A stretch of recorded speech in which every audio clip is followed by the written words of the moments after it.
Hi, hello, I hope you're doing well. If you're new here, my name is Brandy. I am a digital artist and illustrator. I recently updated my Procreate software to the 5.4 update, and it comes with a plethora of new brushes, so I wanted to try them out, and I have to say I'm actually really impressed. A lot of these brushes reminded me of paid for brush packs that I've bought in the past. So I thought these were really good brushes, really high quality. And yeah, today I'm gonna try and make a painting using only the updated Procreate brushes. So yeah, grab your water, whatever your beverage of choice is, and let's get to it. So anytime I start a painting, I always like to start with a sort of rough sketch here where I'm just kind of getting the basic shapes in and figuring out where, especially on the face, where everything is gonna go. And that's what I'm doing here. So I'm gonna take I have my iPad here just to reference some of these names. So I'm gonna take the ringtail brush. This is under the design tab in the brushes now. I really like this brush for a couple of reasons. Number one is it's very soft and it still has some texture to it, which I really like. Another thing is it's a very big brush. So during this stage, whenever I'm laying down just basic initial sketch lines, I really like to work with a big brush. It kind of forces me to focus on the big shapes and it prevents me from getting too focused on details. So like for the eyes, for example, with this brush, I really can't work on drawing each individual eyelash or anything like that. I literally have to just get the basic shape of the eye. And I find that having a big brush like this really helps keep me from getting bogged down in the details. So I really like this brush. Typically when I work, I use the Gesture Sketch brush, I think from Lotus Bubble, her brush pack, and I really like that brush, and this ringtail brush really reminds me of that brush. I feel like it works in a very similar way, which is really cool. And then once I have my initial sketch done, I'm gonna lower the opacity of that layer and then create a new layer on top. This is where I'll start to go in and actually add some more defined lines. And this is what I would consider basically my line art layer. For this, I decided to try using the Waratah brush. I don't know, we'll just go with it. You're gonna learn very quickly in this video that I suck at pronouncing things. I'm gonna go with Waratah, but I decided to use this brush for my line art layer. And honestly, this brush reminds me a lot of the Marker Multiply brush from Max Ulichny's brush packs. For this to be like a brush that just comes with Procreate now, I'm super impressed. It has texture, it has like the pressure sensitivity, so like if you press gently, then it is the line is a little bit lighter and thinner. If you press harder, then it is a thicker and darker line. I really like it whenever you do like multiple brush strokes. If you layer them on top of each other, the line gets darker. That's something that I've always loved with the Marker Multiply brush that I tend to use. So really impressed with this brush. I really like it.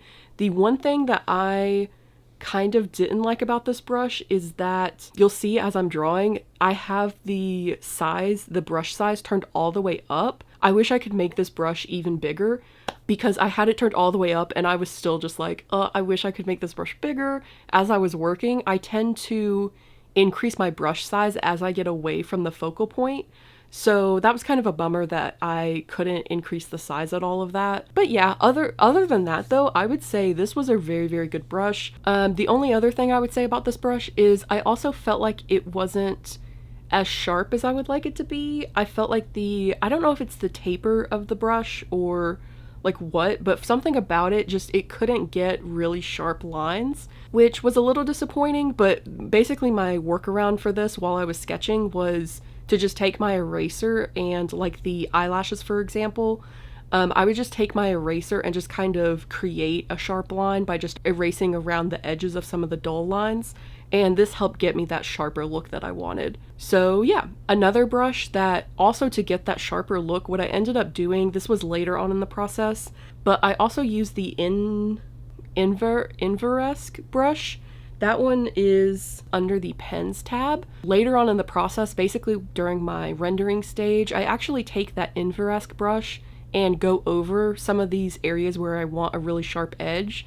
I wouldn't use that Inveresque brush solely for line art, just for my personal art style, but adding that like sharpness to give a little bit of contrast in certain areas it worked out really well. So I highly recommend that brush. I think it's a good line art brush. It's just not like buttery, if that makes sense. If you've used the brush, maybe you kind of know what I'm talking about, but the Waratah brush is very like buttery, and then the Inveresque brush is like super harsh. So it's just the way that it draws, the way that it lays down on the canvas just feels different. So once I started actually coloring my painting, I used the Plenty brush. This is under the design tab also, and I really liked this brush. I feel like it was really, really good for coloring and shading, and I pretty much used this as my go-to. So this Plenty brush reminds me of another Max Ulichny brush, the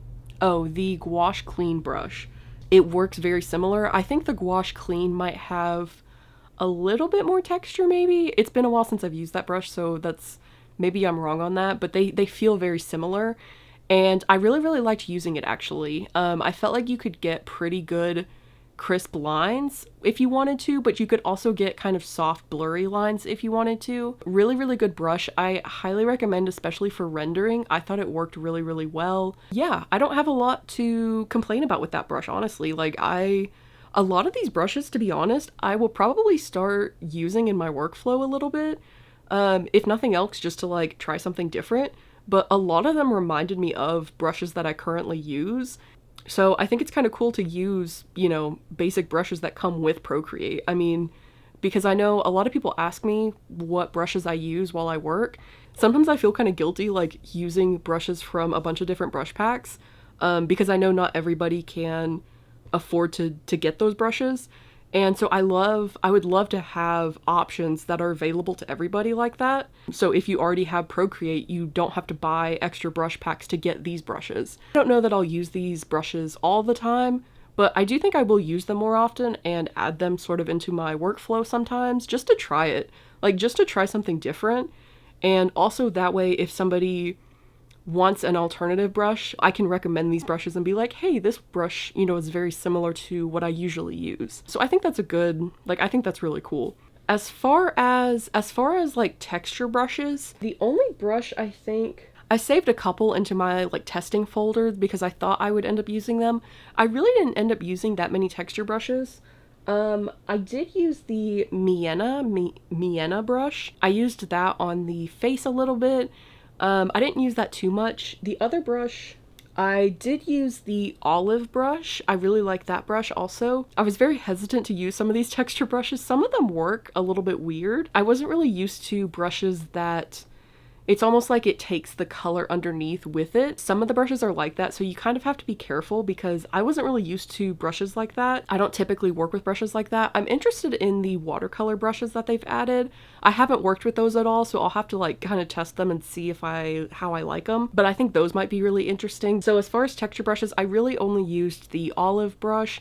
I didn't really use it that much. I just kind of did around the edges a little bit, and it was okay. It was fine. Some of these brushes like pick up the colors around it and sort of mix together really well. I'm just not used to that sort of effect in my digital art, so I didn't really like trying to finagle that, trying to mess with that. But that is an option if that's like something that you're looking for. That is a really cool thing that they also do. So here's the final sort of test painting that I did. Overall, I would say I really, really enjoyed these brushes. A lot of them remind me of brushes that I currently use. So I'm really happy about that actually. I think that's really awesome. I think Procreate has definitely upped their game with giving us these brushes for free basically, as long as you already have the program. I think that's really awesome. I'm excited to use these brushes moving forward just to kind of see. I would like to kind of compare them to other like paid brush packs and just kind of see how they compare. I feel like they hold up pretty well for the most part. Like I think that's really awesome, and I think that's a really good alternative for people who aren't able to buy a jillion brush packs, I just released my first monthly tutorial video on Patreon. So this month's tutorial is all about simplifying drawing hands. So if you really struggle with drawing hands all the time, I share some tips that I think will really, really help with that. I do a lot of like demos and examples with you guys and show you kind of my process for simplifying hands. If you're interested in that video, I will leave a link in the description. If you want some sort of tips and tricks and things that I do in my sketching process, you can check out this video. I go over a bunch of tips on sketching in Procreate, and other than that, I will see you guys in the next video.